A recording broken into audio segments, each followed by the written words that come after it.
Hey traders, this is Cousin Vinny once again coming to you with an options trading educational video on RIMM, which I'm long. I'll show you why, and LVS, which I am short, and I'll do that as well.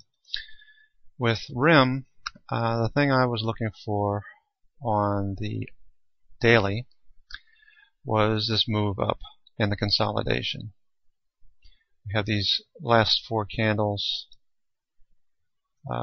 here.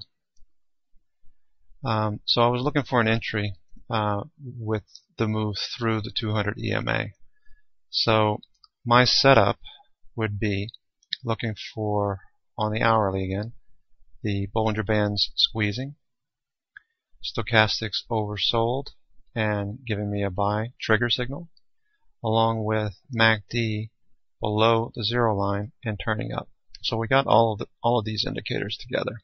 Okay, we got the bounce off the lower Bollinger Band inside the squeeze on the 9th, and then on the 10th we traded into that. Because it was such an explosive move, I got out of this around 58.50. So that was one. MACD was continuing up when I got in a second time on Thursday.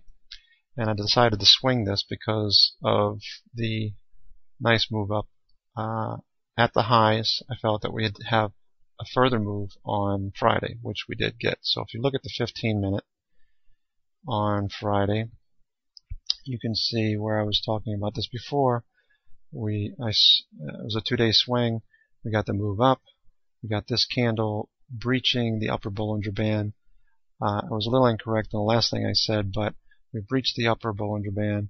We closed lower on this candle, and typically you would go short or sell on the close below this candle. So that's what I was looking at here. It was close enough. It looked like it was going to close down here. So this is the candle I got out of, with a nice move out of this Thursday buy at around 10:30, 11, all the way up to this point. So we went from to 57.73 up to 60.48. So that was a nice move on the options. I think the delta was 53 cents, so we got about $1.50, $1.75 out of that move.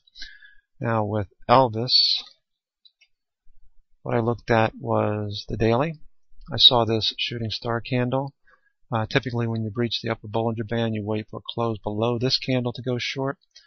We looked like we were going to get that the next day, so I started following it. I watched the hourly. Excuse me, I'm going to go back to this.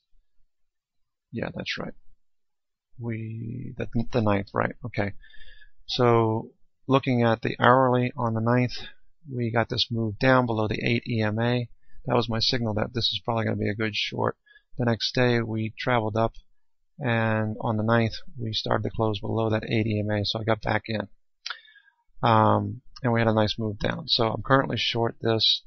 I'm watching the MACD continue to go down through the zero line, and this big move down, and a failure to move higher on the stochastics.